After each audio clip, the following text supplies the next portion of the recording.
You would see the greatest gift would be from me. You know a crazy story about that song? That's the Golden Girls theme song. And I watched a documentary on the Golden Girls. It just happened to be on. I don't know, I'm being weird. It just was on the background. I didn't really care, but that song was like a whim. It's like probably one of the top 5 TV show intros of all time, and it was a whim. It just happened. The woman came in. She read what it's supposed to say.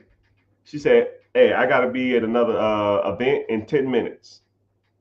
She got the lyrics, and then she just ran with it, and she went for it. But the more you know. All right, subject of the day is somebody asked me what are some good starting points for investing basics, and I sat back and thought about it, and I said, man, that's a good question. So it's going to be the subject of the day, or at least the subject for the next 5-10 minutes. First of all, you got to understand that investing has to be a mental commitment because a lot of people want to invest, but they don't. They really don't. They love the ideal of investing, but they really don't want to do it, or they don't know how to do it, or they're scared to do it. And when people are fearful and people don't know what they're doing, they get nervous and they pull their money out. You put $100, $200, $500 into a pot or a system, and you lose, $20 the first 2 days, and then you're like, yeah, fuck this, I'm out, right? But that ain't the way it should be. You have to mentally commit to investing.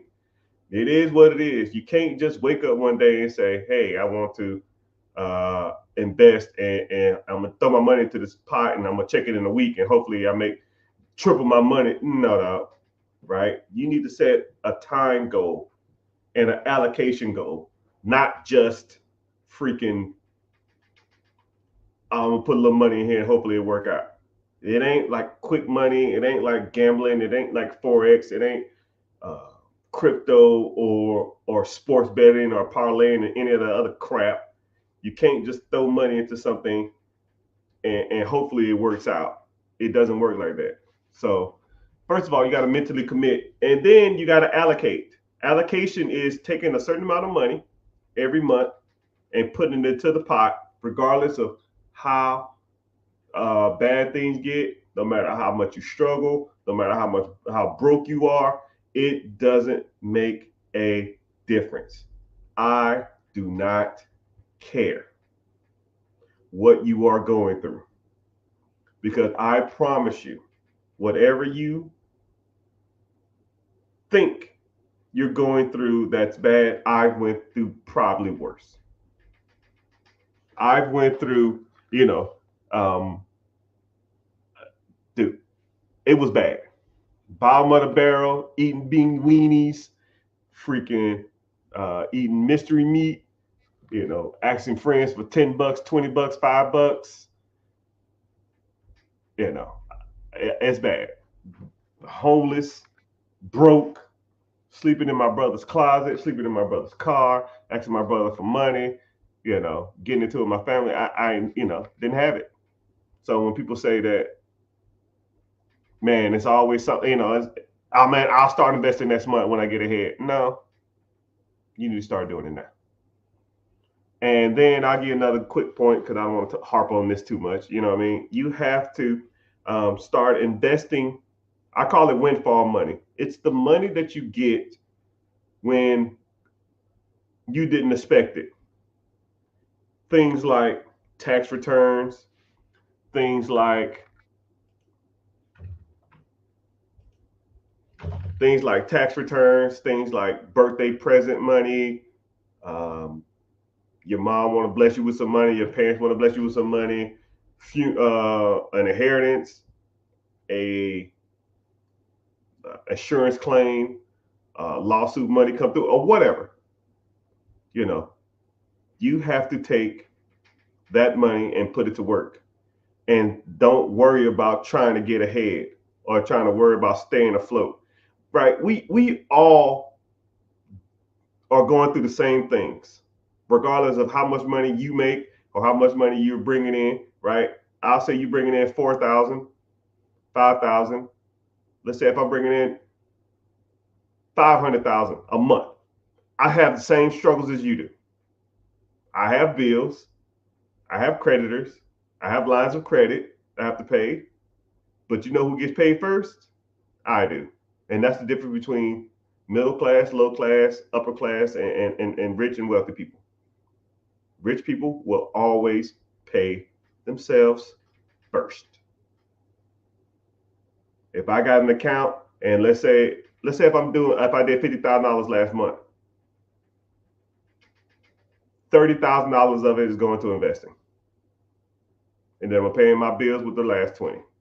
Or 40,000 will go to investing, the last 20 goes to bills or whatever you want to call it. Right? I don't pay all my bills and then I'll invest what's left. No, we don't do that. That's a loser's mentality. Losers invest what's left because there's always going to be something. There's always going to be a tire being popped. There's always going to be engine trouble. There's always going to be a freaking credit card. There's always going to be a late payment. There's always going to be something. Losers pay themselves last. Winners pay themselves first. You work for the money. You get paid first. Not Time Warner, not Lexus of Toyota, or not Chase, not American Express. You worked for that money. You need to get paid first. Allocate money to invest first. And whatever's left, they can have it. If you short at the end of the month, don't give a shit. I've never cared if I was short at the end of the month because I already got paid. It is what it is. And the bad part about it is if you allocated $200 to an investment account, and you were short, the $200 probably wouldn't have made a difference anyways. Think about that. If you put $200 into an investment account and you're $100 short or $200 short or on electric bill, and then you ain't got no money for no food, or so it wouldn't have made a difference. It wouldn't have made a difference. But I tell you what, my investment pot is going to get bigger every month. And then when that investment pot gets a decent amount, then you take that money and you put that to work. And you constantly put your money to work. And that's, if someone said investing basics, that is investing basics 101. I mean, it's about as simple cut forward as possible. If you take money that's windfall money, or you got a side hustle, or you a babysitter, or you make cakes, or you do hair, or you do nails, or you do landscaping, or you do window tint, or you fix people's cars. When you get that money, are you investing it, or are you just putting it towards bills? Because if you just put it towards trying to get ahead or catch up, you're never going to catch up. No one ever really truly catches up. Everybody has bills. Bill Gates has bills. Warren Buffett has bills. Elon Musk has bills. Jay-Z has bills. Kevin Hart has bills. LeBron James has bills. I have bills. You have bills. Next month, will I still have bills? Yes. Next month, will LeBron James have bills? Yes. Next month, will Kevin Hart have bills? Yes. Elon Musk? Yes. Elon Musk is worth $300 billion. 250 billion dollars. Does he have a bill next month? Yes. So why the hell is he trying to get caught up in that? You're chasing your tail, people. And until you understand that basic understanding, you'll never get ahead in life. And that's about as simple as it gets. And that's just investing. That's not including the real estate stuff. That's not including the business acquisition, storage units, Airbnb, Turo, storage units. I mean, whatever, vending machines, whatever. All that stuff is irrelevant. If you don't understand basic inflow and outflow of money, the rest of that shit you're never going to figure out. But glad everybody here. Welcome into the chat, everybody. We're live streaming from all platforms: Facebook, YouTube, Twitch, Instagram, and all over. So, what's happening? Miss Vibes, I see you. What's happening? I appreciate y'all for checking the stream. Um, but if y'all would do me a favor, I'm live on YouTube. Just search The Rich Get Richard. My name is Mr. Richard. If you're newer here, we're gonna get into some good stuff. YouTube is the only one that pays me. You can stay on the other social media platforms, and if you're new here, you just kind of see me. Make sure you're at least following.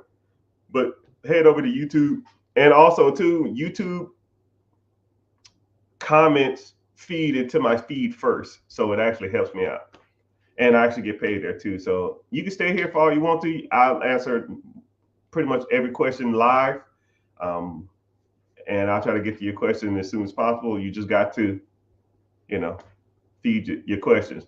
One thing I don't like about Instagram though, it like I have to like constantly read thing. I got to constantly refresh my screen. I don't like that. But welcome in. So let's go ahead and get started.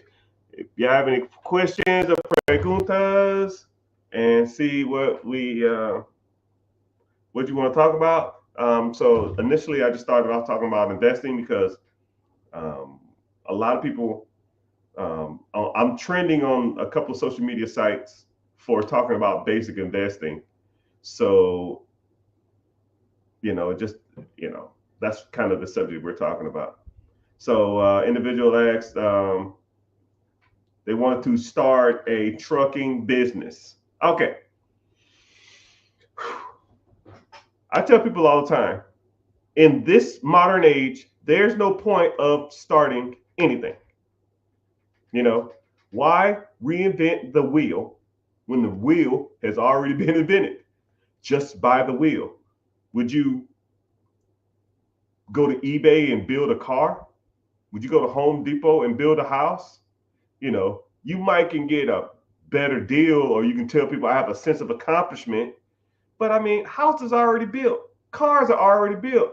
Businesses have already been built. There's tons of baby boomers who are going to be retiring in the next 5, 6, 7 years. You can buy their processes from them. So if you wanted to get into like laundromats, dry cleaners, you want to get into trucking, you want to get into logistics, you want to get into franchises, Dunkin' Donuts, Subways, Papa John's, who knows, whatever, right? Why buy and start an existing business when you can just buy it already up and going? And then the requirements are way less to do it existing than it is to do it from scratch. So here we go. I'll put you in quick perspective of starting from scratch. Let's say you go out to the SBA or go to the bank and you say, hey man, I want to start a restaurant. I don't freaking know. And I know this for sure to be true because I have a buddy of mine who just did this and I was breaking it down for him. So let's say you wanted to start a restaurant. Cool. You have to go do what's called a build out. That means you got to go rent a place. You sign a triple net lease. So you locked in for 5 to 10 years. Then you got to do what's called a build out. You got to go in there and you got to get plans and come up with signs. You got to come up with all this other kind of crap, right? Then you got to get that approved. And that's going to take 6 to 8 months, maybe, probably damn near a year. So that build out is going to be $100,000. Okay. But let's say you got a loan for $500,000. So now that business is going to cost you $100,000 just to build out, right? And then you're going to have to, you got to get food, you got to get inventory, right? And then you got to train employees. But you got to train employees and you ain't made a damn dime. So you're doing all this other kind of stuff. You got to get inventory, you got to train the people, you got to come up with a schedule, you got to pay managers, you got to hire assistant managers, you got to come up with menu ideas, you got to come up with just all this other kind of crap, right? And let's say you borrowed $200,000 from the bank to do this, right? You're a year in, $200,000 in the hole, and you ain't made a fucking dime. Not a damn dime. But, and then what's crazy is you open up the door day one, you have what's called a burn rate, meaning that not only are you paying the current lease, you are paying for a lease off a loan that you got a year ago. So let's say if your line of credit of $200,000, say the burn rate on that bad boy, the payment on that shit is 10 grand a month or something. I don't damn know. You in the hole 10 grand a month just in credit cards or a line of credit, not including the current bills on the business. So now you have employees, you still got more inventory, you got staff, whatever.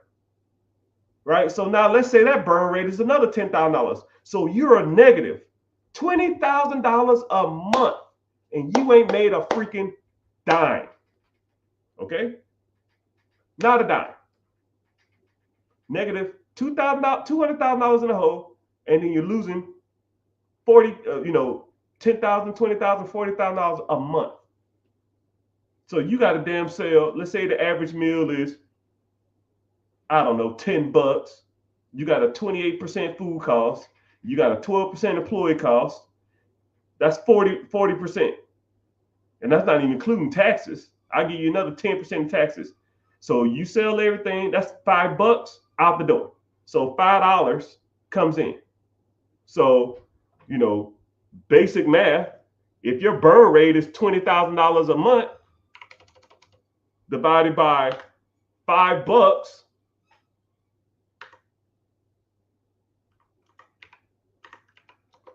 you got to sell 40,000 meals just to break even.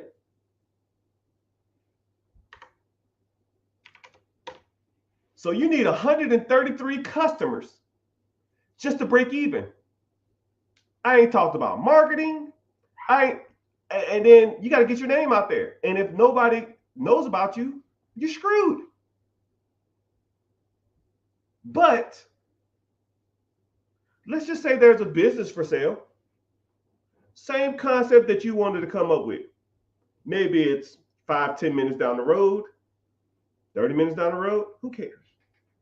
Same concept as whatever you wanted to do. Because I promise you, there's not a business for sale or idea you can come up with that's not a business for sale somewhere in your area.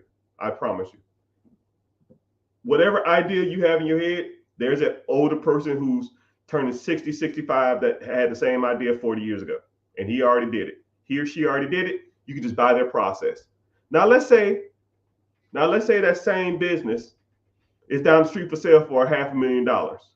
Well, Mr. Richard, I was only going to spend $200,000. Why would I spend $500,000 when I can spend $200,000? Shut up and listen. Now let's say that business is $500,000, and let's say that business is bringing in $200,000 to your pocket. Okay. The requirement from the government states that you need to bring in that you only need 10% down to purchase this business. And if you get some seller financing, you only got to put 5% down. So as little as $25,000. So let's say, for example, they didn't do seller financing. I'll be realistic. So now you got to come up with $50,000. You put $50,000 down. You buy the existing business. You owe the government $450,000. $450,000 over 10 years. Your payment, simple math, $450 over 10 years, probably somewhere in the range of 50 grand, 45, 50 grand. But the business brings in $200,000. You bring in 200, you pay the SBA, Small Business Administration, they're 50. Now you have 150 left. You put $50,000 down, which was 10%. So now you pay back that $50,000 line of credit. Let's say if you borrowed it from your auntie, you borrowed it from your uncle, you borrowed it from your 401k, you borrowed it from a friend, you borrowed it from the bank. You paid them back in the first 6 months. And you still have $100,000 left of cash flow. So let me get this straight. Year one, I bought a business. I put $50,000 down. It was $500,000. I owe $450 to the SBA or the government. My payment is $50,000. It makes $200,000. I pay $50 to the bank or the government. I pay $50 back to my line of credit. I borrow from myself, or borrow from a friend, or borrow from a crackhead uncle, whoever, and I still make $100,000 first year.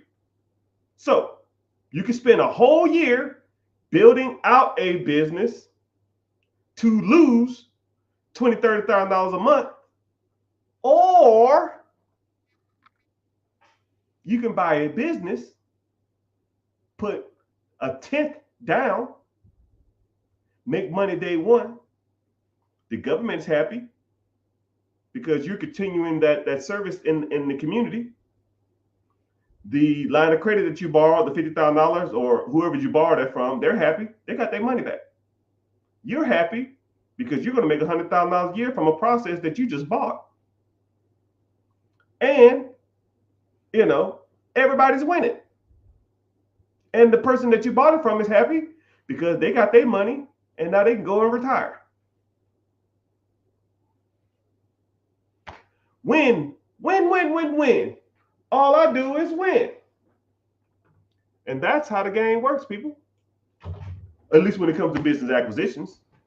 But if you wanted to learn more about this, I got to give a shameless plug. I do apologize.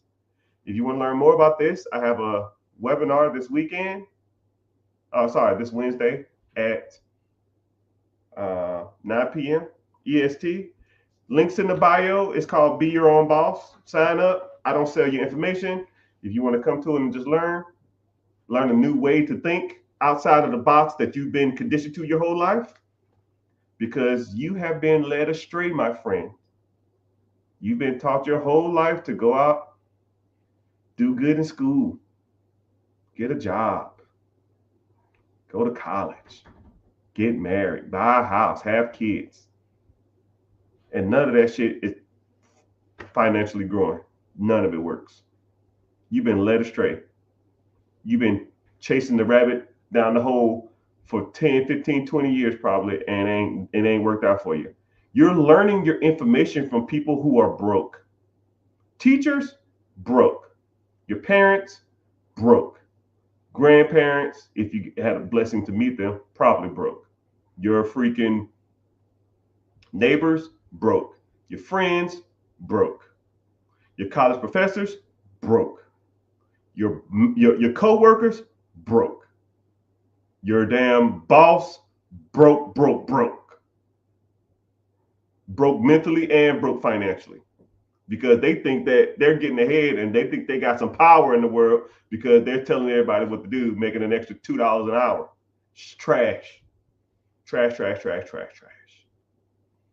You got to learn from people like me who teaching you the real deal, Holyfield. I have to teach you investing. And I call it the 4 pillars. First of all, we got to work on your personal credit, right? You can't be going out here be trying to get $1 million loans with a 400 credit score. We got to fix that, right? You need to know the ins and outs. You know the difference between hard inquiries, soft inquiries, credit profile, FICO score, credit scores, all the bureaus, how they pull, how to boost your credit, how to be more pleasing to the banks, and then when you have to start focus on business credit and LLCs, S corps, C corps, sole proprietorships, EINs. If you want to get into trade lines, you want to get into net 30s, net 60s, net 90s, all that shit's trash too. But I like to talk about it because I like people to know that I'm not out here playing around. I know what the hell I'm talking about, right? Then you got to start focusing on pillar 2. That's investing. Mutual funds, ETFs, index funds, mutual funds, stocks, bonds, If you want to get into crypto, you want to get into short-term investing, you want to get into long-term investing, whatever, right? What's the best app to do it with?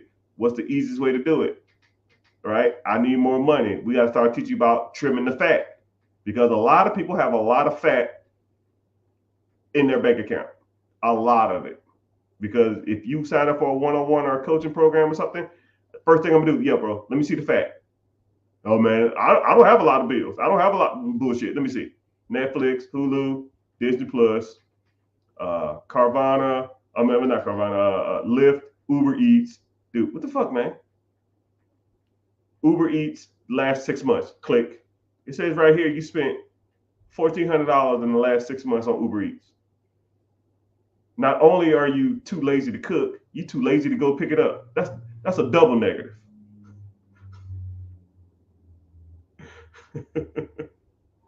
come on, man. Come on, man. You know, who's your cell phone through? How much your cell phone is? When the last time you called them and asked for a reduction or swapped it over to an account that's a lot cheaper?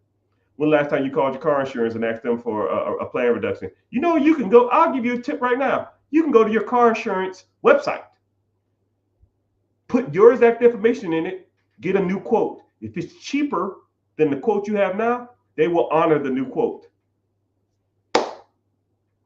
Wow, I just saved you an extra $400 over the next 6 months. Now, what are you going to do with the $400? Boop. You need to start investing. Oh, I need to get caught up on my credit cards. Wrong. Then when it comes to investing, I even have I'll give you another subcategory, right? And that's taxes. I review all your taxes for free, right? Find you more money. I just had a client 2 weeks ago, found them an extra $3,100 because they were doing their taxes wrong. Now, what are you going to do with that extra $3,100? I'm going to get caught up on credit cards. Wrong. Free money. You didn't even know you had it. Take it. Let's put it to work. You really want to get ahead? Let's put it to work. Because that $3,000 compounding interest will make you way more money than saving some money on some stupid ass credit cards. Because credit cards are going to be there. Credit cards was there yesterday. Credit cards are there today. Credit cards are going to be there tomorrow. Rent's going to be there tomorrow. Rent's there today. Car payment's going to be there tomorrow. Car payment's going to be today. Car payment's going to be there tomorrow. I mean, it is what it is. It is what it is. You got to start investing. Third lesson we talk about is real estate. Owning your own primary home, owning duplexes, quadplexes, fourplexes, commercial apartments, getting into syndication, Airbnb, freaking Section 8, wholesaling, bird dogging. I had a lesson the other day in my class because someone said, yo, man, you always talking about bird dogging. I don't even know what the hell that is. You always talk about it. I said, okay, cool. Here's a 30-minute lesson on bird dogging. After I was done with that, they said, yo, bro, I didn't even know that shit even existed. I didn't even know that was even a thing. I said, yeah, I did it for years. It's the way you get into real estate with no money.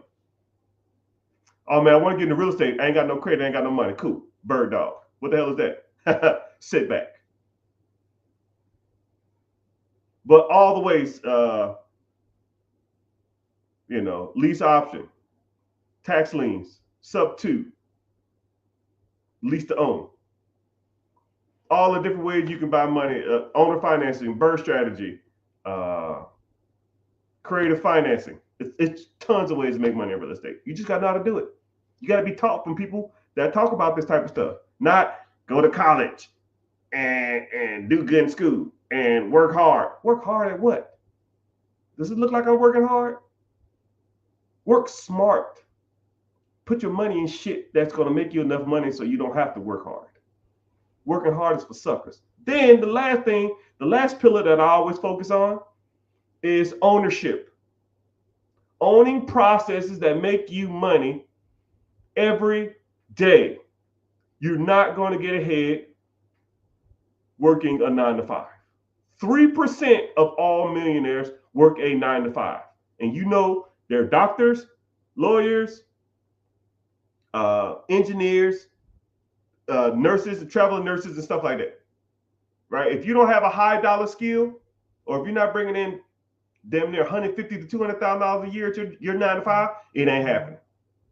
Right? And then there are a couple of exceptions that people will live well below their means, and they invest everything they got, and then when they're 65, 67 years old, they might have a 401k that's equivalent of $1 million. I mean, I get it, right? But majority of people ain't gonna do that.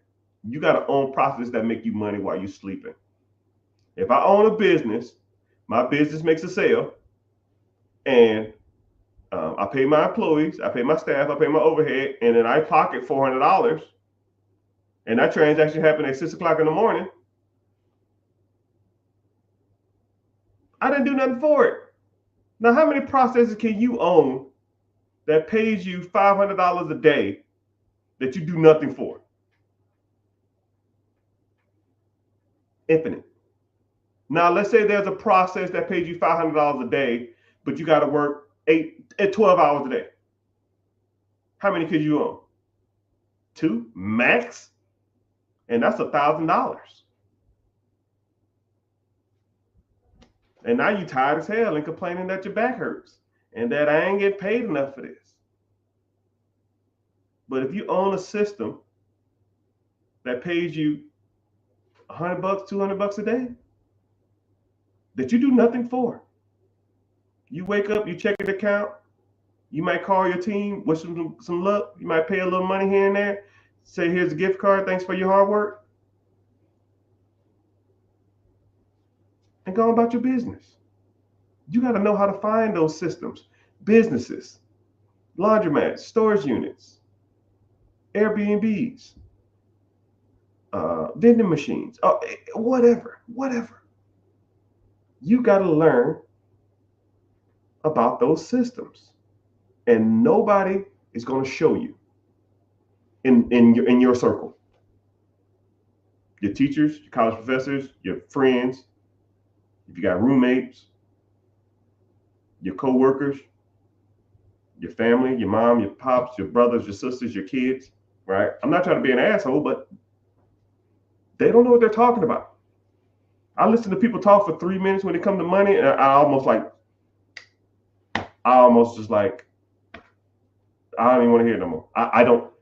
You don't know what you're talking about, right? I started my financial journey in 2008.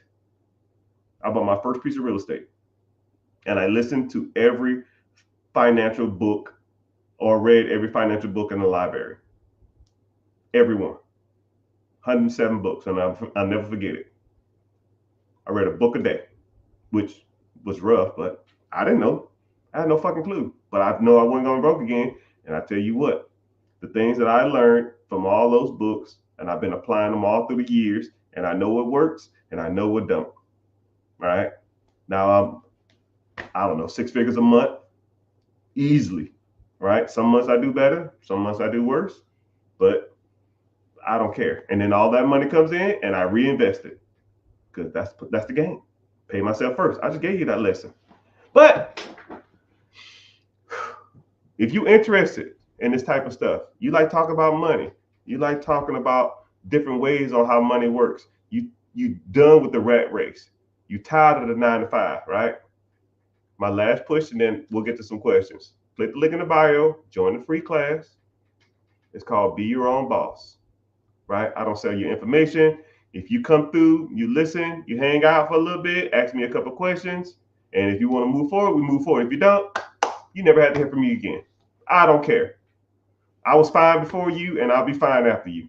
I don't care. I just got tired of people for years asking me, yo, man, do you have like a program or something where you can sit back and teach people?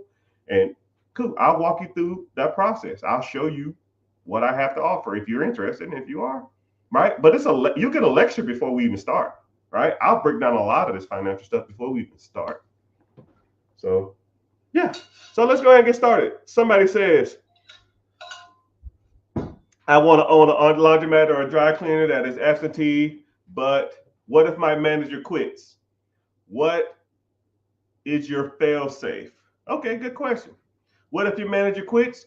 Generally, management in a laundromat, McDonald's, Dunkin' Donuts, Subway don't give a shit.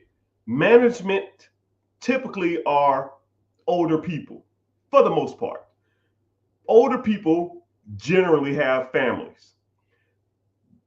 For them, people just don't up and quit for a reason. They just, you know what, y'all, I'm done. Peace. Um, it's it's 12 o'clock on Friday. Today's my last day. I'm out. Because if they do that, they're gonna call you and say, "Hey, man, I got a referral here for John Smith. How was he?" Well, he was a good worker, but he just quit on me one day. I don't know if he's gonna do that with you. He just left, and they're gonna ask him about that in the job interview. And they say, "Yo, man, why'd you just quit? You told him on Friday at 12 o'clock that you're gonna leave, and then you just left. Why'd you do that? Are you gonna do that with us? Now we're not gonna hire you." So more than likely, if a person is older and a person has more responsibility, they're not going to just leave you high and dry. First of all, they have an obligation to probably their family, right? A spouse, man or female, male or female, and or their kids. So more than likely, they're going to give you the respect and give you a cushion before they quit. And if they just leave, right, more than likely, you're going to have other people working there. So you can either do two things. One, if a manager ups and leaves randomly, just I leave, right? Which is kind of weird, but more likely they're not. Every job I've ever been to or every place I've ever worked at has the guy or the girl who's probably the best worker around. I want you to think about your job. There's a guy or a girl that you, hey man, who's the hardest worker in this place? You already know. When I was in the military, you already knew the guy or the girl. They was the go-to. They did everything. They always worked hard. They never talked bad about anybody. They just went there, worked, left, right? And they worked their ass off. We all know those people. First of all, more than likely, they was already doing managerial roles anyways, or they was already the assistant manager. Boom. Congratulations, young man or young woman. You're the manager now. If you want to do that. Or you tell the individual, hey, you're going to quit in 2 weeks. Let me find a person to replace you over this next week. And then after the week, when I bring him or her in, then you train them how to do your job. And then after a week, you're done. About as simple as it gets. And I hope that helps. And have I ever had that happen? No. Nope. What's up? I got a question. Ask the question. Preguntas, questions. So here we go. Are you able to do a one-on-one devise a base plan based off persons going through business-wise? Yes. Whenever you, like I said before, click the link in the bio or go to therichgetricher.com, which that website, it works, but you got to type in HTTP // it's kind of corny, but anyway. So, but you can just click any link if you're on Instagram, YouTube, Facebook, Twitter, Twitch, X, TikTok. Just click the link in the bio. It's a link that'll say "Be your own boss." Just go to that website and just sign up. But yeah, and if you need a one-on-one and you want a one-on-one, we'll go from there. But like I said, my one-on-ones is super extensive, and we break down everything, right? It's kind of crazy. I think I did a one-on-one maybe a couple of weeks ago, and the guy was like, "Okay, you ready?" I said, "You ready?" He said, "Yeah." He said, "Okay, cool. When it comes to businesses, I want to do." I said, "No. Nope. We got to get to the basics." So we ran through everything, right? We're gonna talk about his credit. We talked about his investments. We talked about his income. We talked about short-term goals. We talked about midterm goals. We talked about long-term goals. We talked about his credit. We talked about ways to get out of debt. We talked about side hustles. We talked about all his debt. Talked about revolving debt that was trash. We talked about debt that his house payments. We talked about his car payments. We talked about it all. We talked about cutting the fat. We did all that type of stuff. Then we talked about investments. He was like, I was like, you want to invest in real estate? He said, well, real estate in my area is kind of shitty. I said, cool. Where you live? I said, no, it's not. Look, showed him all the areas that he should be investing in. He's like, shit, I didn't even know this place even existed. Man, they paying this much for rent. I said, yeah, and look how much these houses cost. And I pulled it up on the map, and I was just showing them houses for sale, right? Tons of them, right? And I said, look, let's look at the Section 8 programs in this state and see if it's rent friendly. And Section 8 was charging, they was giving 20% more in that state. So if he saw a property that he could buy for $700 a month, and the rent was $1,500 a month, but the Section 8 was paying $1,750, you're making $950 a month. That's almost $12,000 a year for one property. If you made $12,000 off of one property, how many properties do you need to have to quit your job? Hell, 5 is 60 grand. And let's say you bought a property a year. You made $12,000 a year. Okay? In profit. $12,000 year one, buy another property. $24,000 year two, buy a property. $36,000 year three, buy a property. $48,000 year four, buy a property. 60 grand year five, quit your fucking job. Golly, people act like it's rocket science. And then about 2.5 hours in, then we start talking about businesses. Because people want to talk about business, but you need to get the basics first. You know what I mean? But yeah, that's 101 in a nutshell.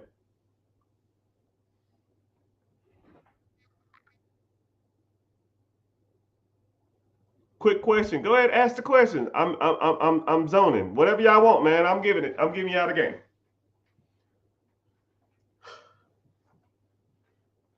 Someone said, I came across your page and you never wear designer, but you wearing Tom Fords today. I mean, it is what it is, man. Right? Just because I don't flaunt my wealth doesn't mean I don't have wealth. Okay? Let's get it twisted. Just because you don't see the money don't mean I ain't got it, right? And then one thing about it too is my sister okay, if y'all know what the Real is, my sister owns a consignment store, almost like the Real, and sometimes she'll get a lot of like name brand clothes, and sometimes they'll be sitting for a while, and then they'll just be ready to move units. And a lot of the stuff that I get, it'll just be like consignment stuff. They'll be like, "Oh man, these Tom Fords, I think they was like $400. They was on her website for $100. I think the guy wanted like $50 for it, and she takes 50. You know, she had them for sale for 100. The person gets 50, and she gets 50. She gets half of whatever she takes or whatever she sells it for. And then I said, "Yo, how long they been sitting?" She said, "Oh, these been sitting a while." I said, "What's the consignment fee?" She said, $50. I said, "Yo, I'll give you $50. Take it off your hand." And she was like, "Yo, give me 60." I was like, hey, always be hustling, right? Right. I don't expect a handout from anybody, right? So yeah, but yeah, if you ever see me with designer stuff on, more than likely that's where I got it from. But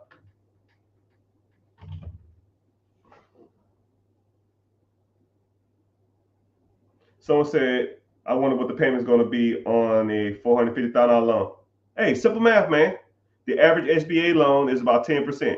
10% interest on $450,000 is about $45,000. I'll round up. That's $500,000. The average SBA loan is 10 years. $500,000 over 10 years is $50,000 a year. Simple. Say word. Where do I sign up? Click the link in the bio, my guy. And then we also talk about credit, and we also talk about business funding, because a lot of people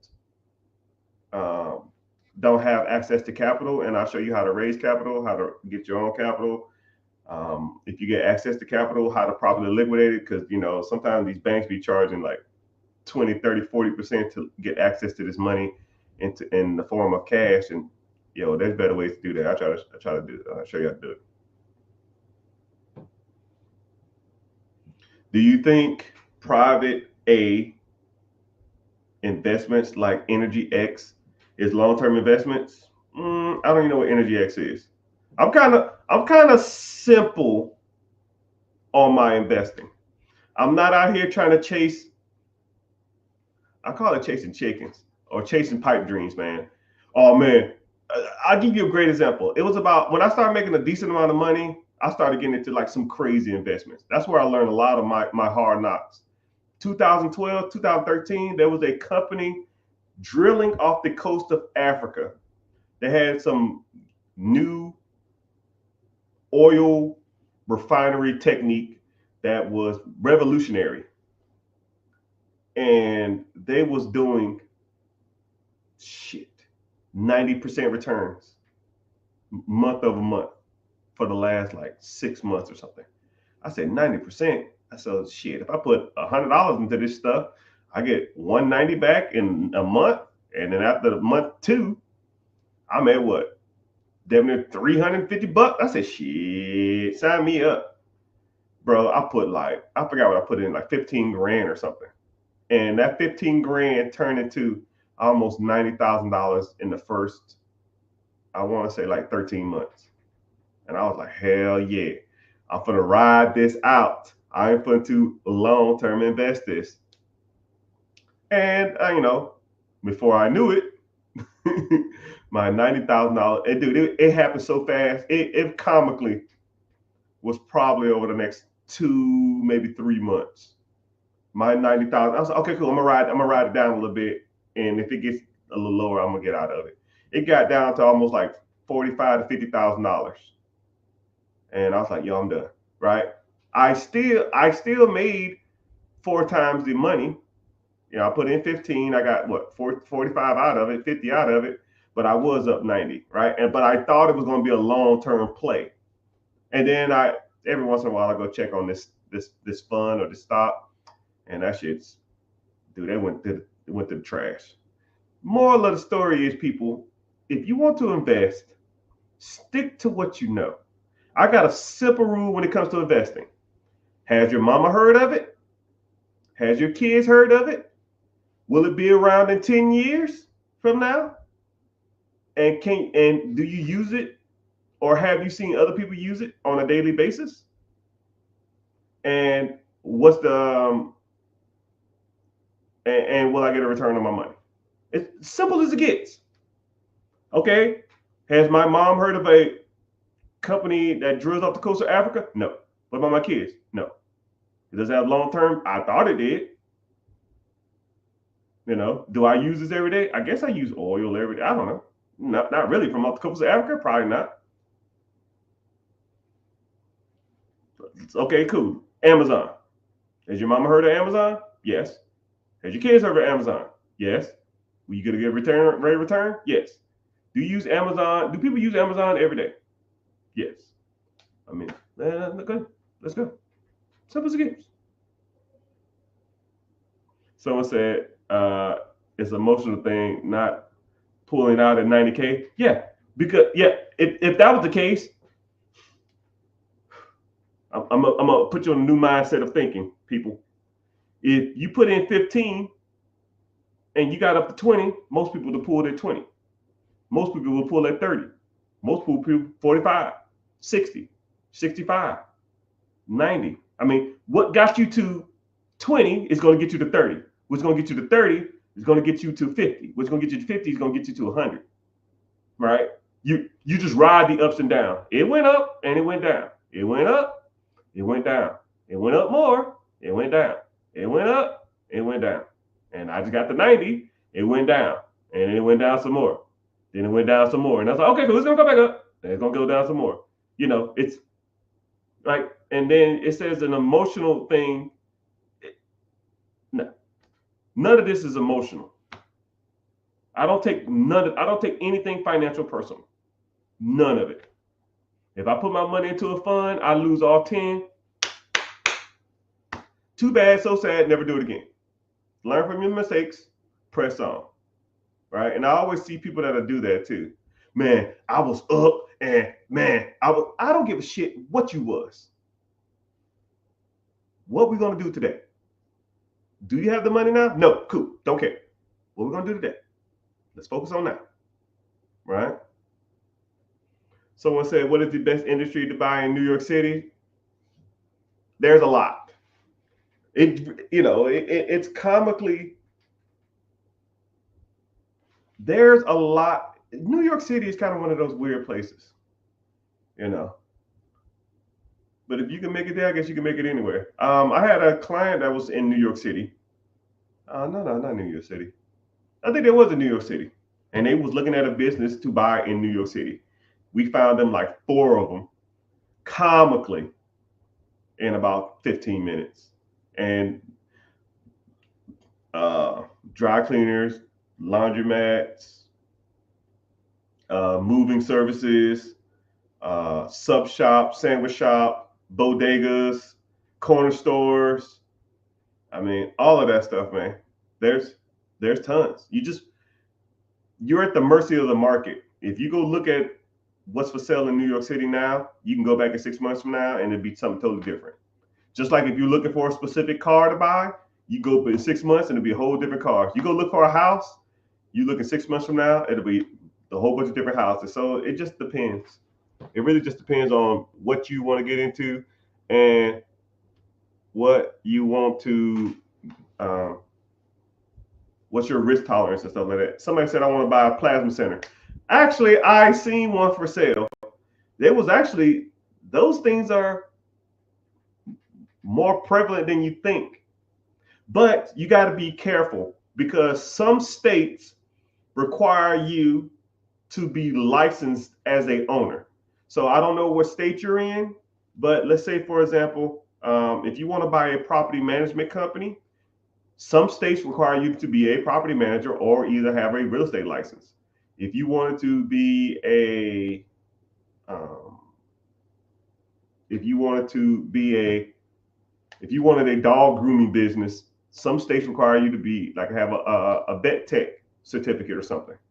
If you wanted to buy a accountant firm, some states require you to own a CPA or to have a certified public accountant certification before you own those type of establishments. So you got to be careful. But a lot of times, whenever you're buying a business, you can almost ask the owners, or you can ask the brokers, are there requirements for this state to purchase this or the acquisition of this business? But yeah, plasma banks, blood banks, the IV joint banks, and that kind of stuff. Yeah, I see those for sale all the time. I never really thought about it, but it is a good industry to get into if that's what you want to do.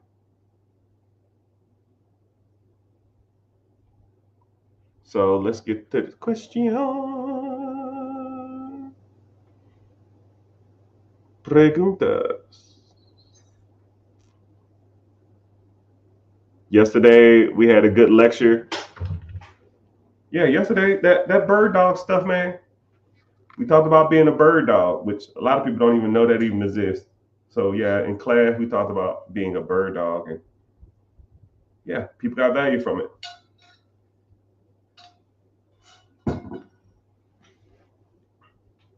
Do you think any business can thrive in America? No, not any business. Okay, I'm not like I'm a real big politically correct person.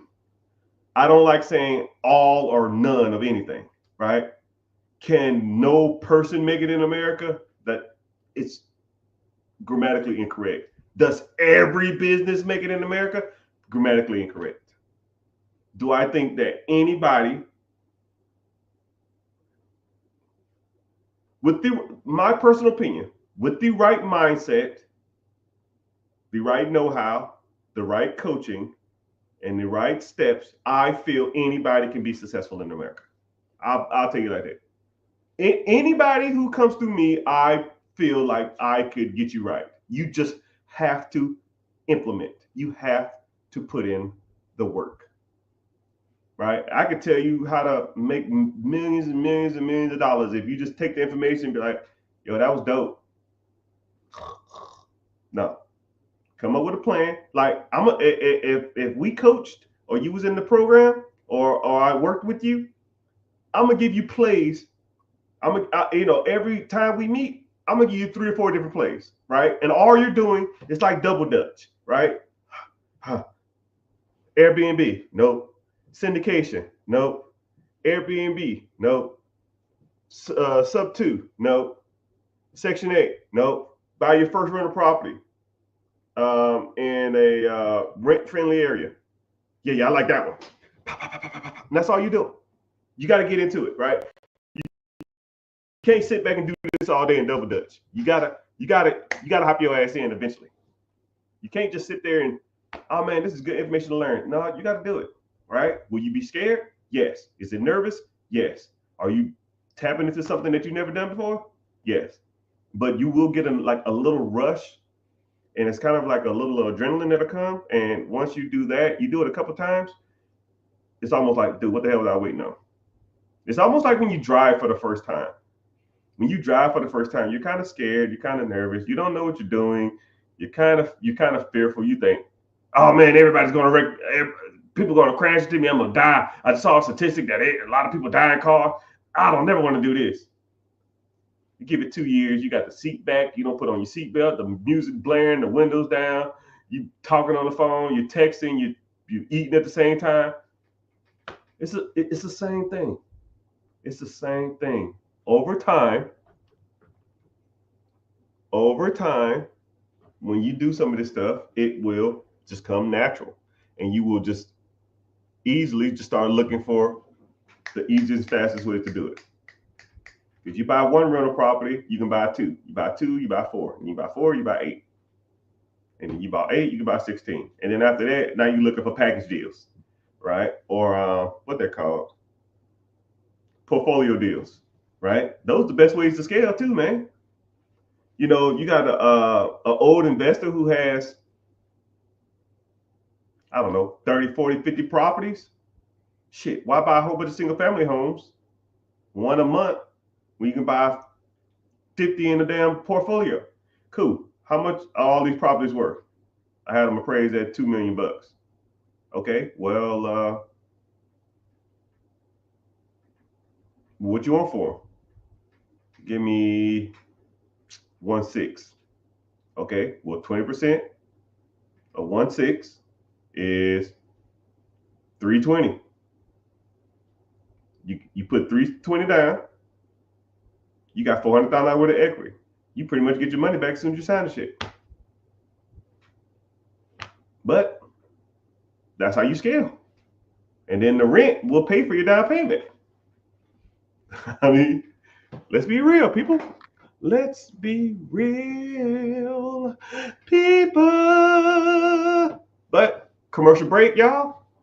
Like I said, I give you 15 minutes worth of game, and you got to listen to me solicit for 15 seconds. 15 for 15, right? I don't know where you're watching from, TikTok. Just make sure you're tapping the screen. Let's tap for 15 seconds while I talk. 1, 2, 3, go. Just tap the screen, tap the screen. Instagram, I see you. YouTubers, I appreciate you in here. Let's see, the YouTube is bumping, man. I'm getting some AdSense today, man. Cut the check. Twitter in the house, Twitch in the house, Facebook. We need to work on it, but it's all good. But if you want to watch, it's the same platform. I see everybody's comments. I just get paid from YouTube to be here. So 2 things. 1, I have a free webinar coming up this Wednesday. Click the link in the bio. Join the free class. Like I said, I don't sell you information, but we talk about, raising money from the banks. We talk about buying businesses. We talk about buying real estate. We talk about credit. We talk about business credit. We talk about business funding. We talk about stocks, bonds, mutual funds, investing, compounding interest. It's a good little segment that a lot of people need to hear. But if you're interested, go over there and head that out, check that out, and when you do that, also then click back after you sign up, and then go to my YouTube channel and watch this from here. Because, like I said, I'll give you game for free, but YouTube actually pays me to be here. So, and it's not even a lot. It's like, I don't know, a couple $100 a week or something, just enough to like get my daughter some Michael Jordan shoes. She loves Michael Jordans, and I hate Michael Jordan. You know what I mean? But it is what it is. I hope I never meet that dude.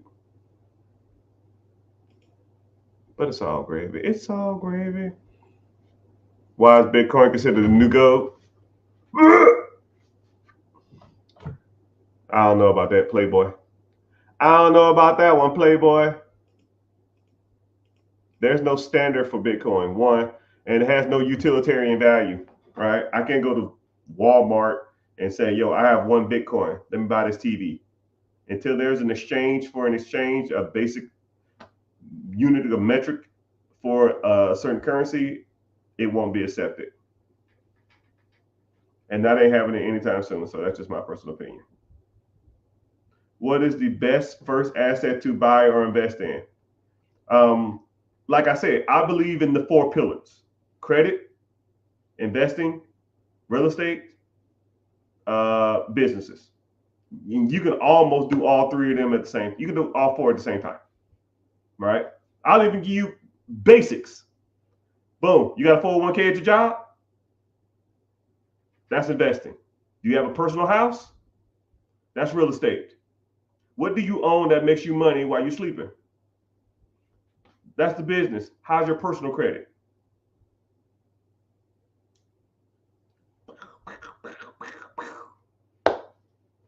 You should be tackling all 3 of those or all 4 of those damn near every day of your life.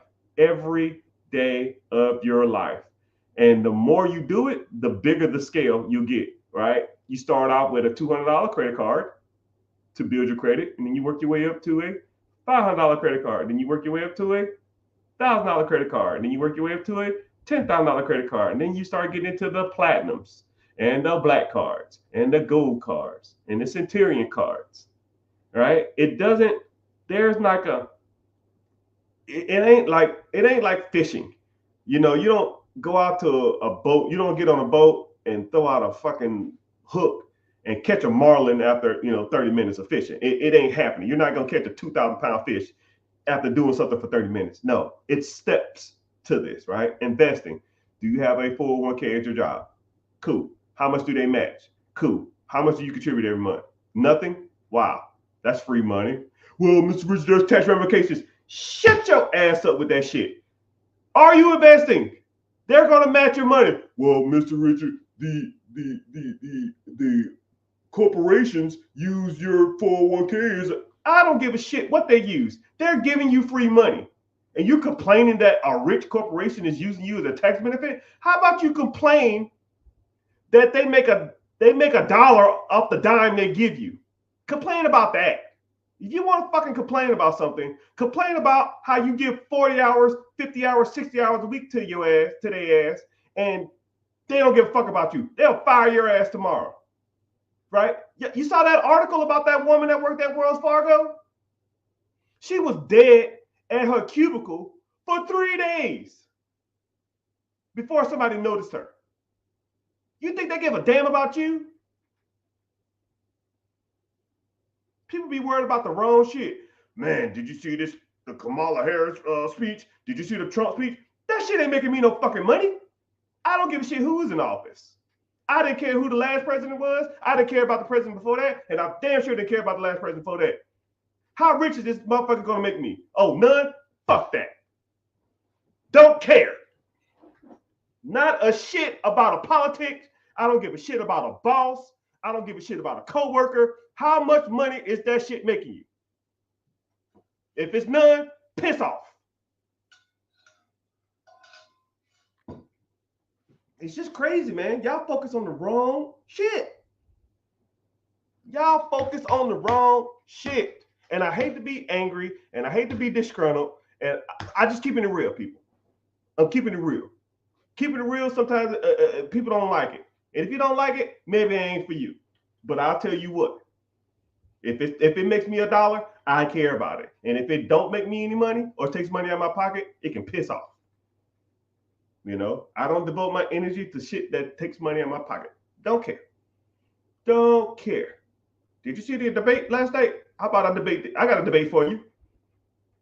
What's a better ETF? QQQ, VL, or SPY? I don't know what that is, but you can tell me what they were talking about in the damn debate that you watched for 3.5 hours. I got a debate for you. What'd you name your LLC? Let's debate about that. Oh, I ain't got time. Okay, cool. I got you. Okay, cool. I got you. And then you know what I do? I follow your page and I put default on all your shit. When people in the comment section of an Instagram, I got a couple million followers, and sometimes I get petty as fuck. So what I do is, you talking shit in the comment section, ain't nobody got time for this. Cool. Follow, and I put your shit on default. 6 months later, 8 months later, 12 months later, you gonna slip up. Hey man, did you see that dunk LeBron James did? And I'm gonna say, oh, I thought you didn't have time to work on your business, but I guess you got time for the NBA Finals.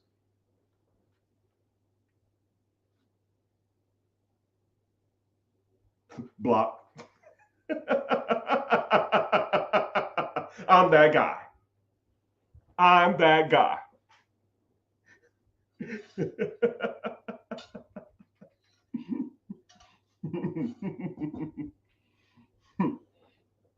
You ain't got time for that side hustle, but you got time to watch Patrick Mahomes throw backwards passes, huh?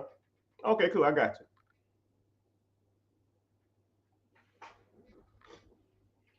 But if you invest in 25% credit cards, why not pay them off? Brother, we all have debt. Let's say you have a 25% credit card, okay? Let's do a simple, basic math lesson. This is about as simple as it gets when it comes to people talking about, I should pay off my debt. Cool, I got you. Let's do simple math. If you put, let's say I'm gonna get my calculator out, right?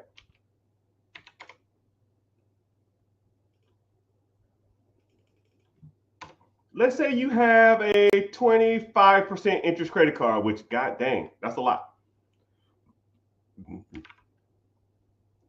Let's say you got a 25% interest credit card, okay?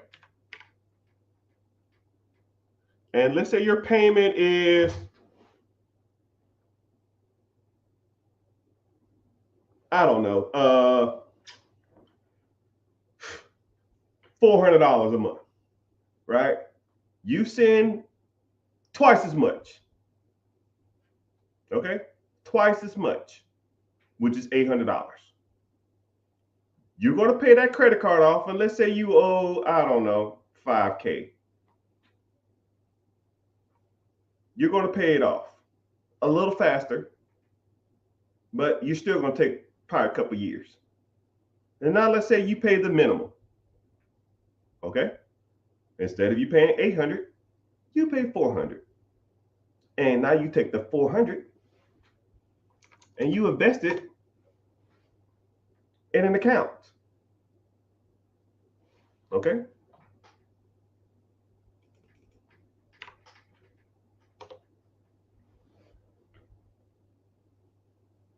In 5 years,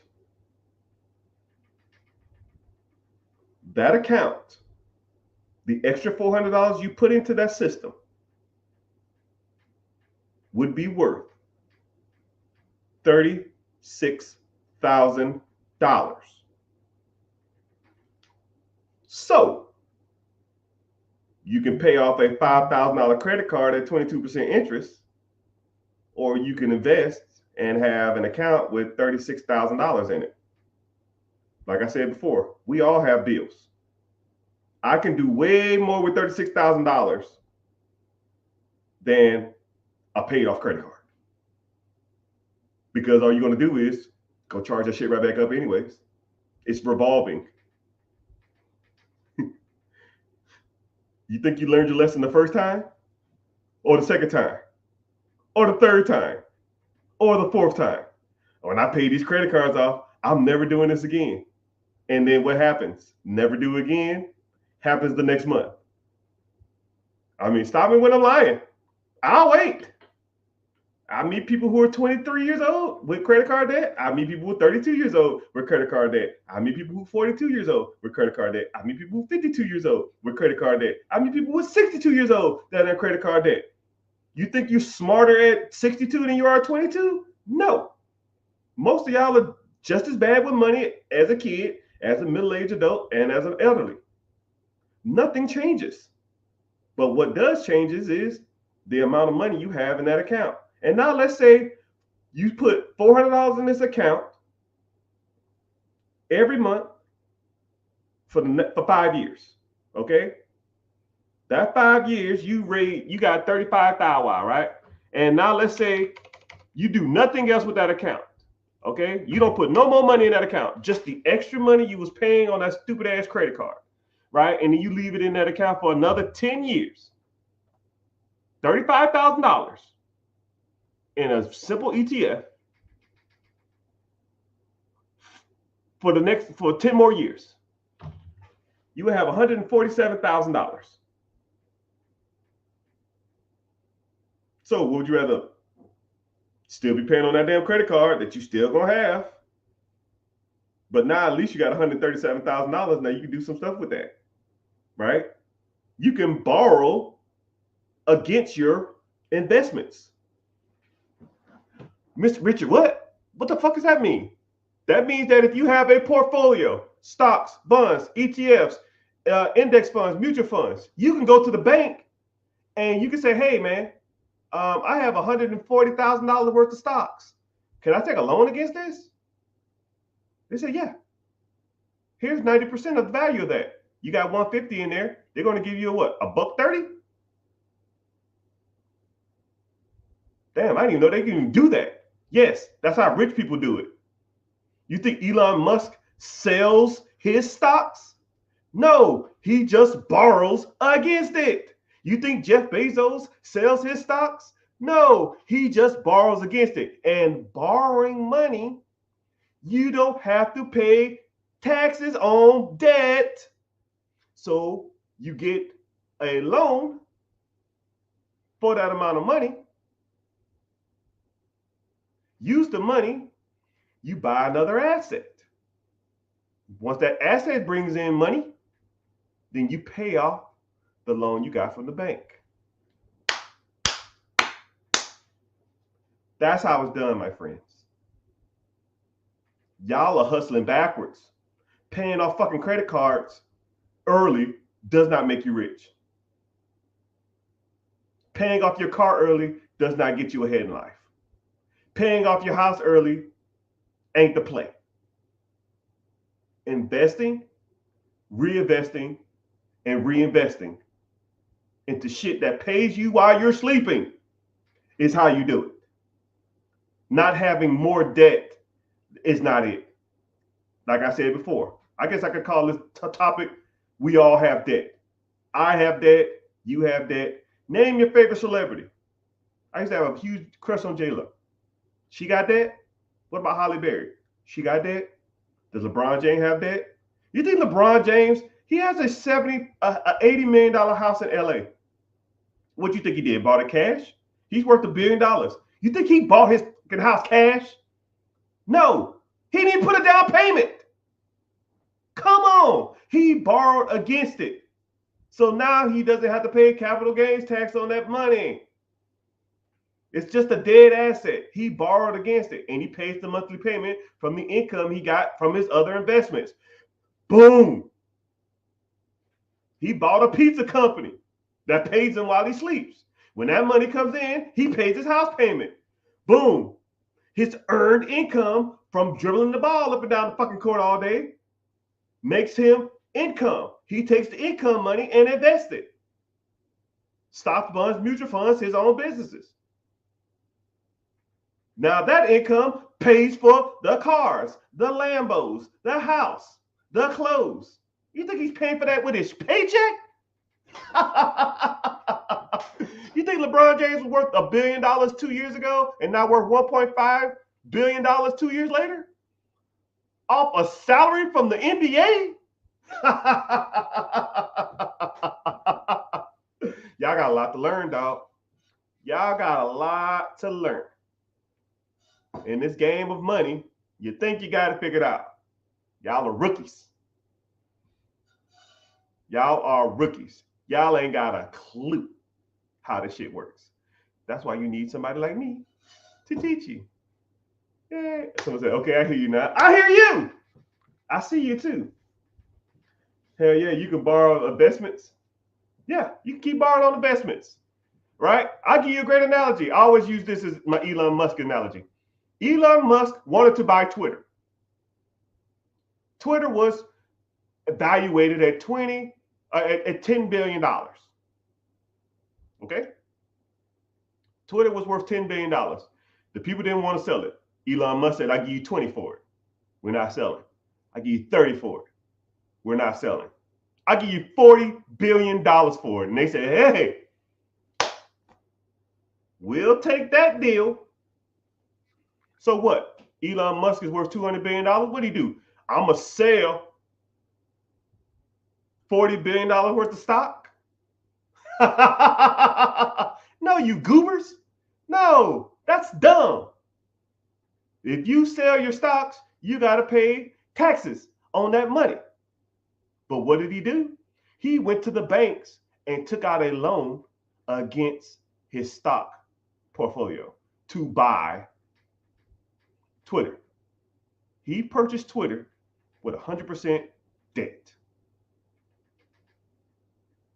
The payment on $40 billion is probably $200 million a month.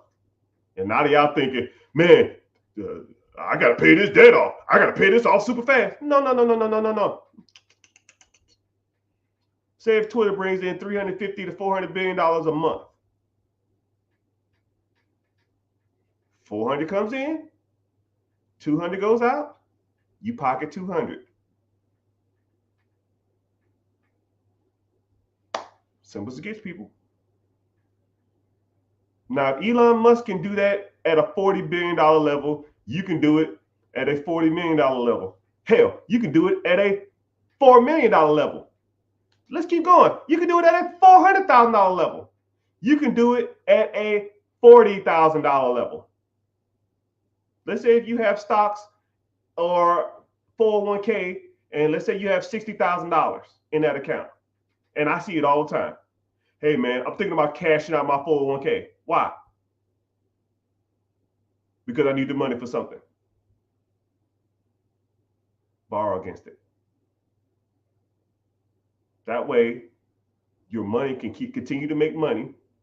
You take that money, buy something that makes you more money. And when that money comes in, you can pay off the loan. And then you still can take care of whatever you need to take care of. While your other money is still sitting in the account accruing interest. That's the game, people. Or at least one of the games. But hey, it is what it is.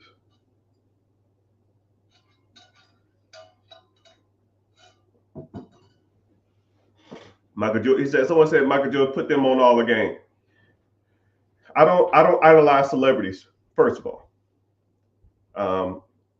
They got rich from a skill that a lot of people can't possess. I'm not 6'6". I can't shoot a basketball to save my damn life. But what I can do, and I can invest like nobody you've ever met in your life. Now, who do you want to learn from? You know, when us as minorities, I don't know if you're white or black or Hispanic or Asian, I don't know. I don't give a shit, right? But one thing I hate about minorities is we idolize celebrities, right? I think there was an Invest Fest or something recently, and all the guest speakers was celebrities, right? I can't fucking act. I can't public speak really good. I can't dunk a basketball. I can't throw a football. I can't tell jokes. Why the hell am I listening to Steve Harvey as a financial guru? He made his millions telling jokes. 50 Cent made his millions selling albums. Kevin Hart made his millions telling jokes. Jay-Z, he sells albums. I can't fucking rap. Nicki Minaj. Why do we idolize these people when it comes to financial literacy? Show me the guy who started with nothing and built multi-million dollars worth of businesses in real estate. I'll learn from him because I can do that. Oh, right here. I'll learn from him. I can't learn shit from Dwayne The Rock Johnson. Why the hell am I going to a public speaking event and watching Dwayne Rock Johnson talk? I'm not fucking 6'4", 300 pounds solid. Can't do it. I can't be a wrestler. I'm not that big. I'm not that athletic. So you have to start learning and getting your literacy from people who are out here doing this shit every day, not from celebrities. I idolize no man. I've met tons of celebrities. Most of them are assholes. Most of them. Me and Ludacris almost got to a fist fight because he talked shit. He was talking shit to me and my wife. I almost punched him in his fucking throat. Don't idolize them people, man. They're all losers. Most of them are. Some of them are kind of cool, but most of them are assholes.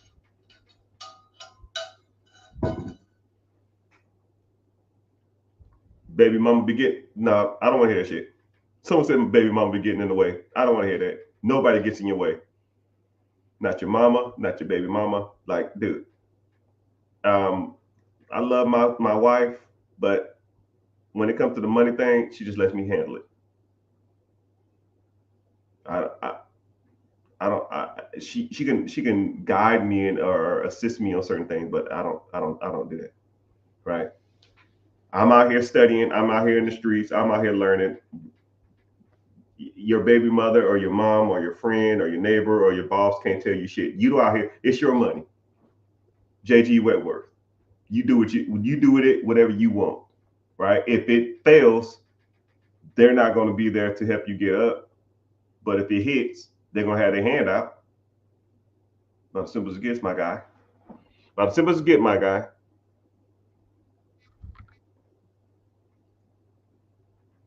Someone said, learning wholesaling now? Yeah, brother. Someone said I look like Rick Ross. I get that one every once in a while.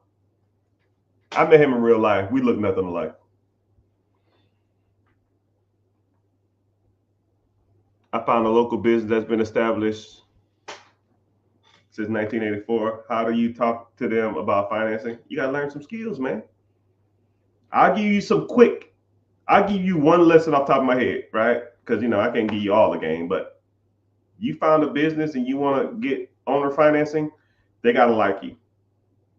If you had a business that was worth $1 million and you were going to give it to somebody, would you give it to somebody that you didn't like or didn't know?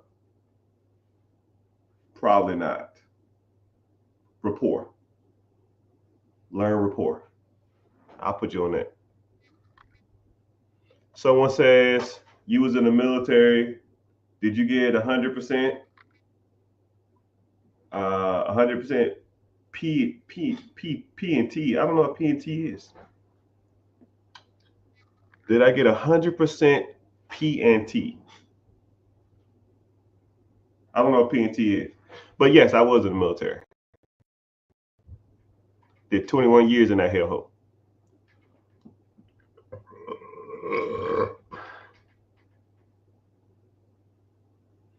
What's the best websites or the best apps to look for real estate?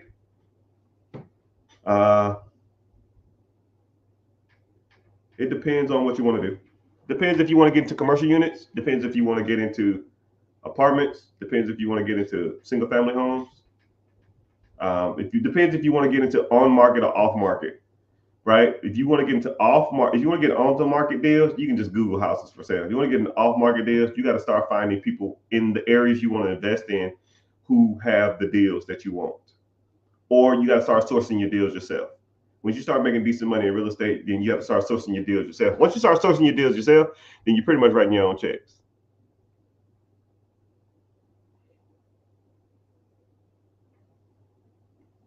But I'm glad y'all here. Y'all go ahead and give me some check-ins, man.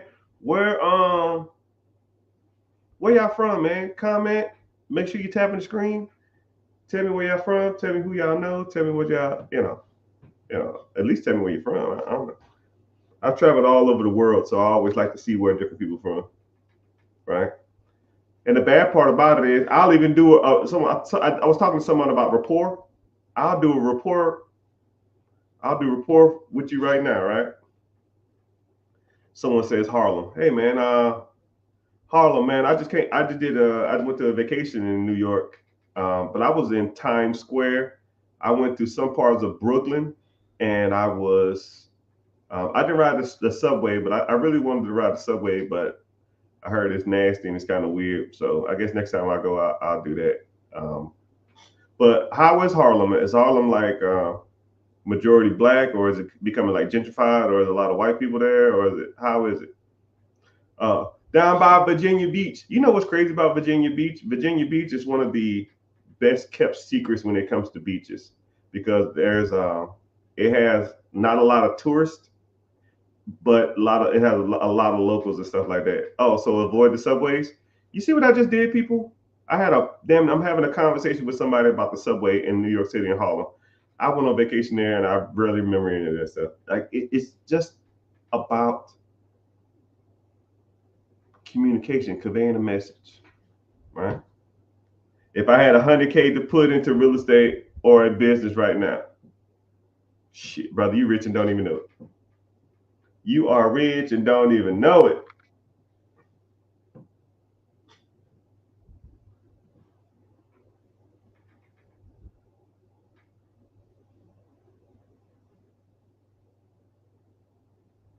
Someone said, uh, to your point, Jay Morris allegedly got $11 million for the Tulsa real estate fund. Yeah, and he ripped all them people off too. Ain't built shit.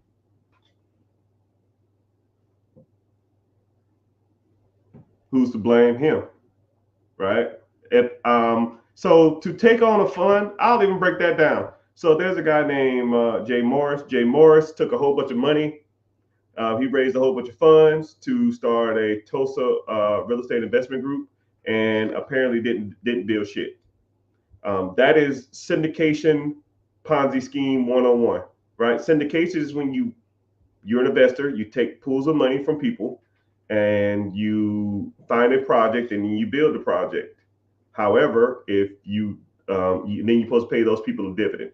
But if you raise $11 million and then the money never goes to anything, but you have to sign a clause saying that you are investing, and you invest at your own risk, and if you lose your money, you lose your money. So in theory, if you did a syndication deal, you can almost essentially raise all this capital in the world and then just tell people it didn't work out, and then they're just on the hook.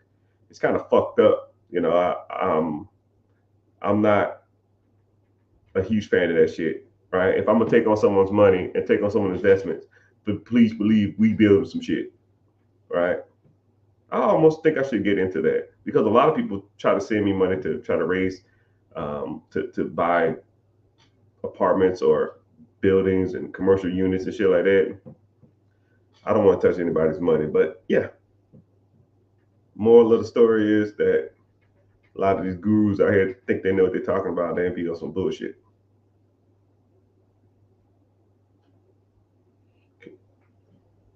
Oh yeah, I'll DM you. I'll see you.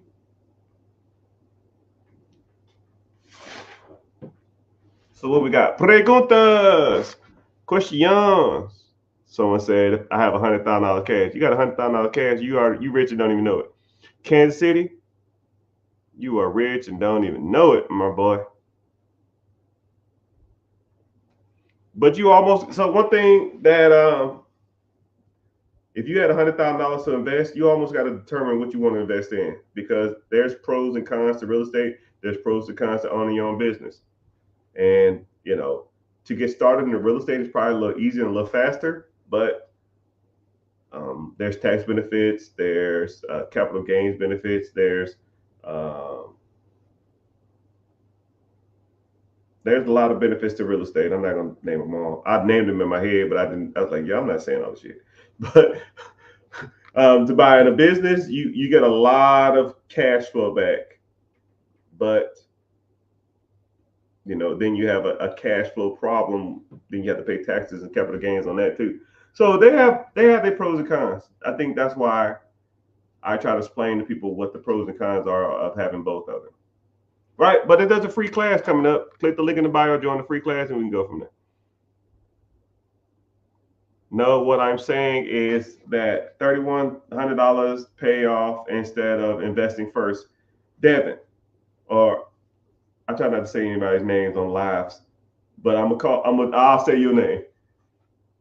You're not gonna tell me that paying off a credit card is more beneficial than starting investing. You're never gonna convince me that. If you pay down a $3,000, $5,000, $10,000 credit card, it is revolving debt. You pay it off, and then you will be right back in debt a year later. And then you're going to be paying it off again. You're chasing your own tail, man. A lot of people think they're smarter than like, dude, you're overthinking it too. And then you're losing out on the years. You're losing out on the years. I have it in the calculator right here. Let's say if you put $35,000 in an account in a simple ETF, if you started investing and you did it for 10 years, that will make you $140,000. But let's say you waited 3 years, it will be 89,000. So you lose out on making $54,000 because you waited 3 years to pay off a damn credit card. A $5,000 credit card cost you $54,000. It doesn't make sense, sir. I'm not trying to be a butthole. Would you rather have a paid off credit card or an extra $56,000? Your choice. Man, I ain't got no debt. Fuck that debt. We all got debt. This house is debt. I got cars that are debt. My kids are debt. Right? They take money out of my pocket every month. What, I'm going to pay that off? I'm going to pay off the house? No. You take the money that you can afford to go to zero. You put it in the pot. You let it grow. You borrow against it, or you use it to buy something that makes money, real estate or a business or something of that nature. And then that money's going to come in. You save that up, and then you buy more shit. That makes you more money. And then when you're bringing in 40, 30, 60, 70, 80,000, $100,000 a month, you ain't got to worry about no damn credit cards. You know how much my credit card bills are? Dude, I got like 70 grand worth of credit card debt from running all my businesses and real estate and stuff like that. You think I give a damn what my credit card payments are? You think I'm trying to pay them off? I don't care. You talking about a $3,000, $5,000 credit card, man? No, that's trash. Invest. Take the money from your investment and buy something that makes money. If I bring in $100K next month, you think I give a damn about a credit card bill? No. Come on, man. Think bigger.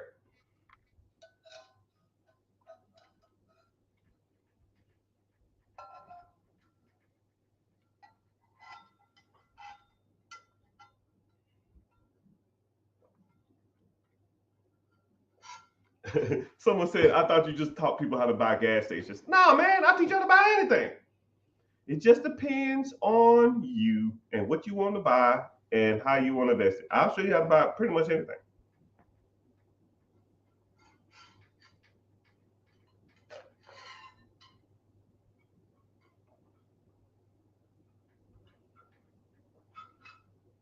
Someone said, if I knew about ETFs at 18, I ain't even going to read the rest. You know about them now. What you going to do? I don't care what happened yesterday, man. We don't care. I'm here to tell you right now, we don't care. You didn't know about ETFs at 18. You didn't know about real estate at 18. You didn't know about buying business at 18. You didn't know about credit at 18. You didn't know about investment at 18. But you know about them now. What you want to do? Because 5 years from now, you can say the same shit about now. Man, I wish I'd have did something. 5 years from that, man, I really need to get started. 10 years from now, man, I know all this game, but I got to put it to work too. You're just saying words, man. You got to put it to work. Put it to work.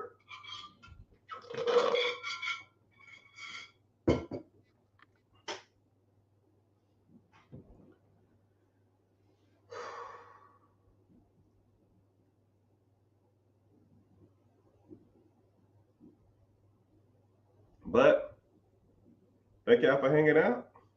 Appreciate y'all being here. Ask the questions. We cooking, man. We got a lot of people in this chat. More than I thought was going to be here. But, it is what it is. I said I was training online. Might as well, you know what I mean? So, yeah. Oh, man. My butt hurts. Someone said never meet your heroes. Yeah, man. Yeah, because the one time you do meet them, they'll be buttholes to you. And the weird part about it is, man, I'm not saying I'm a celebrity or I'm well known or anything, but even me, when I meet people, I still try not to idolize them, because if they turn out to be assholes, it's just gonna piss me off. You know what I mean? So it's all good. It's all good.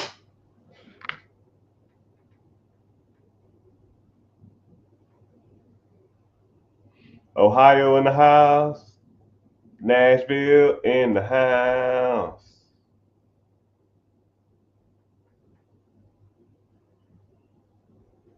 Someone said I'm a millionaire from real estate. Yeah, that's about as simple as it gets. You're a millionaire in real estate, and you probably got thousands of dollars worth of debt. It's funny that people look at debt as almost like a crutch. Listen to Dave Ramsey, man, gonna have you jacked up, man, because that's all he talks about. Man, you gotta get rid of the debt, man. The debt, make more money. Like, think about it like this. I'll even give you a super easy scenario. Let's say you had, I'll give you a hypothetical situation, $20,000 worth of credit card debt. And let's say you make $5,000 a month. You got $20,000 worth of credit card debt. You make $5,000 a month. Is that a bad problem to have? You're damn right it is. Let's say, okay, boom, I'm gonna double your income. Now you make $10,000 a month. Is $20,000 credit card bad to have? Yep. Cool. Double it again. You make $20,000 a month and you have $20,000 worth of credit card debt. Is that a bad problem to have? It's getting better. Cool. Double it again. You got $20,000 worth of credit card. Now you make $40,000 a month. Do you care about a $40,000 damn debt when you make $40,000 a month? Probably not. Moral of the story: make more money. Stop focusing on your debt. We all have debt. Rich people focus on making more money. Poor people in the middle class focus on paying off debt. They will sit in that rat race trap for life. And then as soon as they get out of debt, they hop right back into that shit.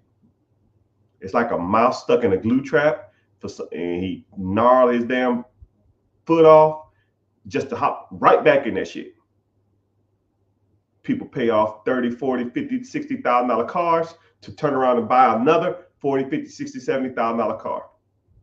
People rack up $30,000, $3,000, $4,000, $5,000 worth of debt just to turn around, get their income taxes, pay the shit off, just to rack up another $2,000, $3,000, $4,000 debt.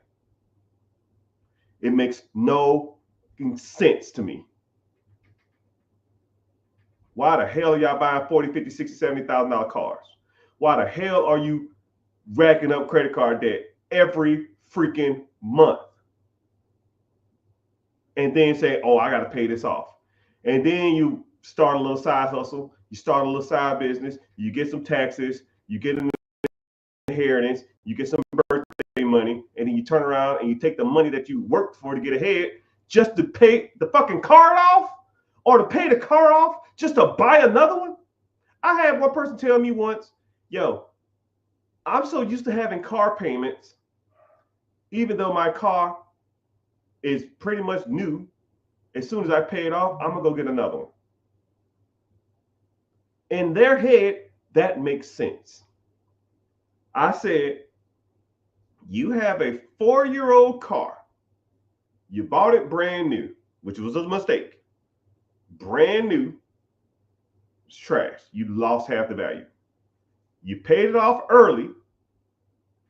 You paid it off in 4 years. Your car has 35,000 miles. Your car payment was $600 a month. You paid on it $1,000, which is another mistake. You could take that $400 and invest it. But you paid off the car early.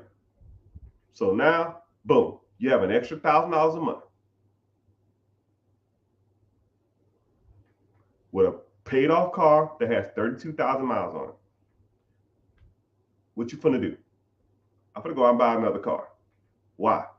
Because I can just get a newer model of the same one I got. Well, why? Because I'm so used to paying car payments that I feel weird not paying one. That is the dumbest I've ever heard in my life.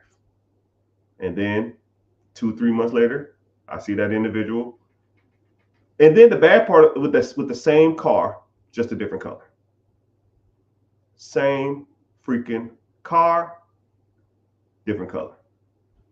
They went from like a 2016 to a 2020.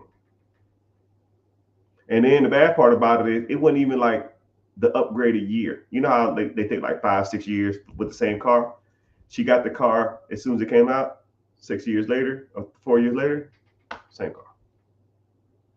One of my old coworkers in the military.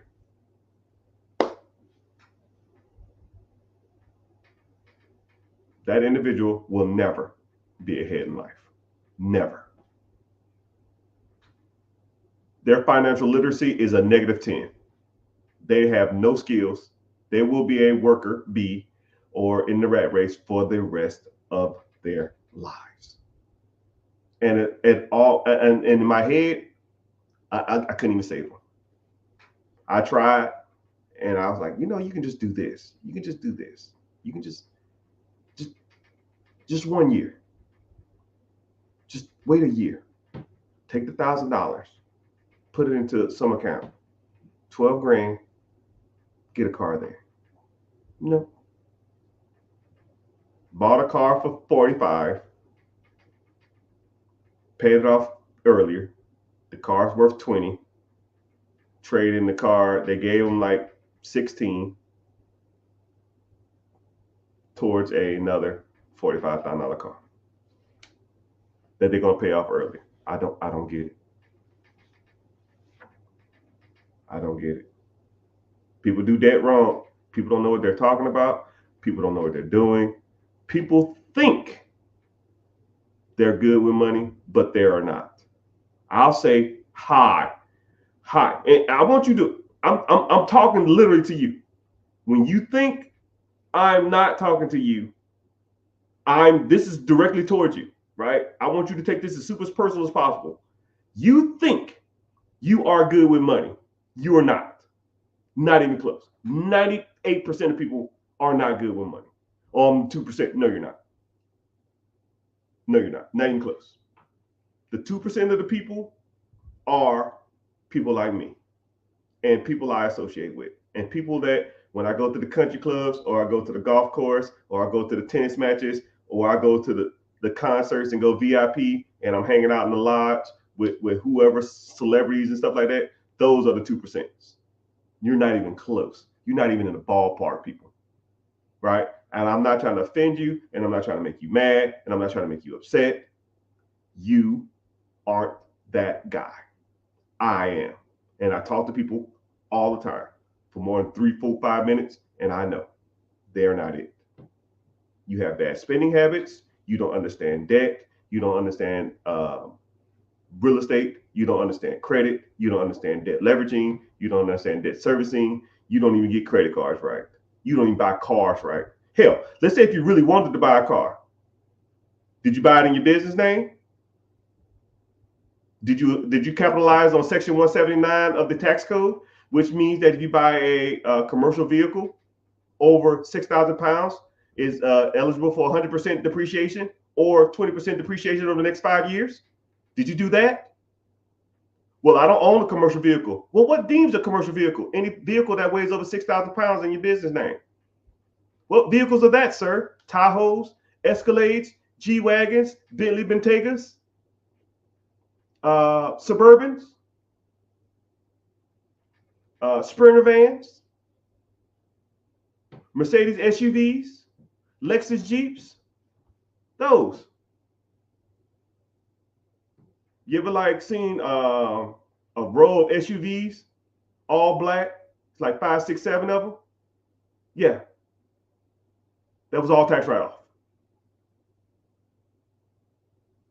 But you want to be cool in a Scat Pack. You want 100% deduction, or you want to be cool in a Hellcat. Come on, dog. You ain't even doing that shit right. Credit cards, are they in your business name or your personal name?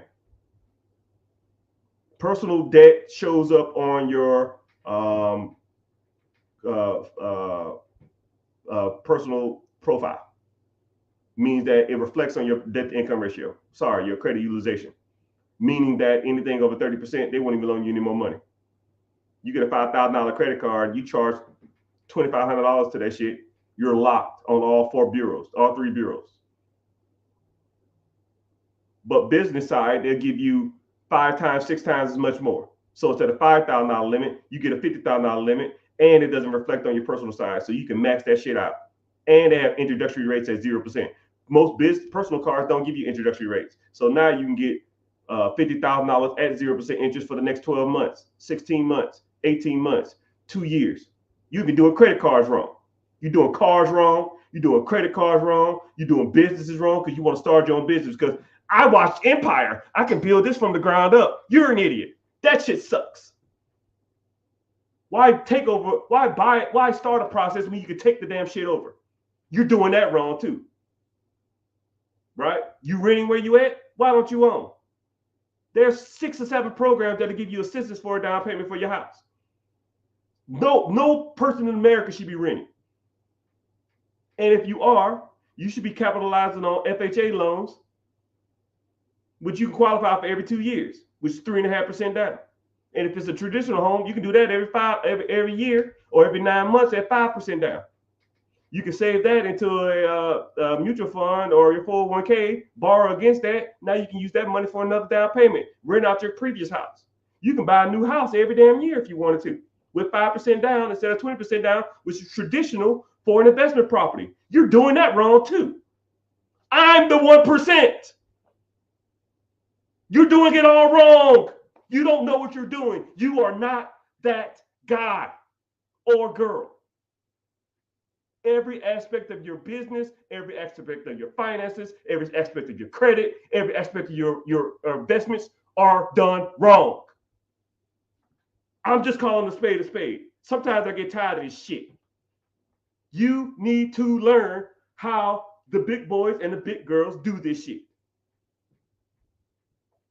Now, if you inspired, you fired up, get your ass in this class.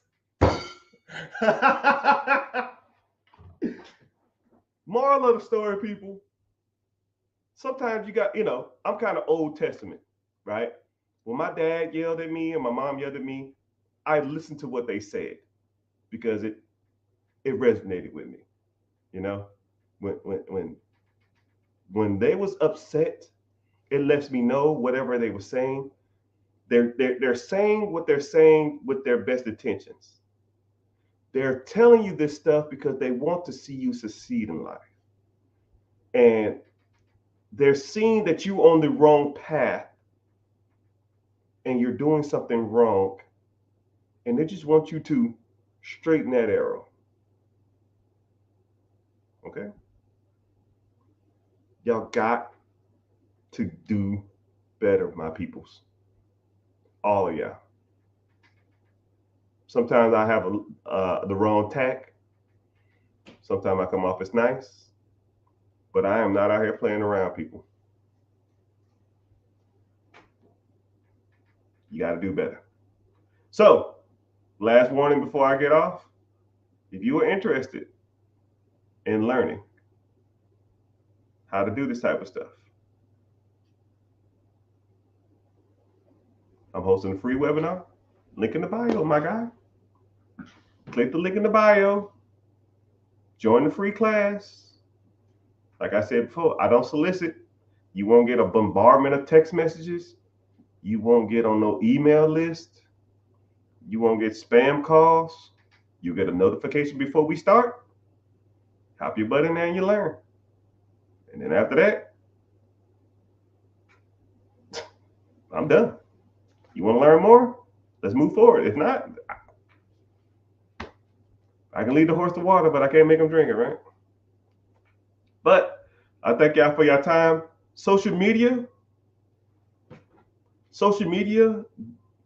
gets mad if you exceed 2 hours. So I might hop back on because I'm kind of in a talking mood. But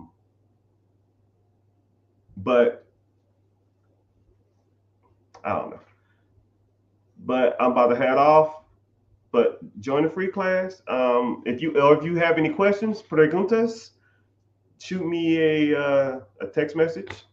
I'll try to get to it, but like I said, I probably get a couple, maybe 200 text messages a day, and it's just a lot. And I answer all my text messages myself. So if you get a message, it's from me, like because I'm sitting there watching some show or something, and I just do DMs while I'm doing it. But thank y'all for being here. All my friends all over social media. Man, it's bumping in here. I appreciate y'all for being here.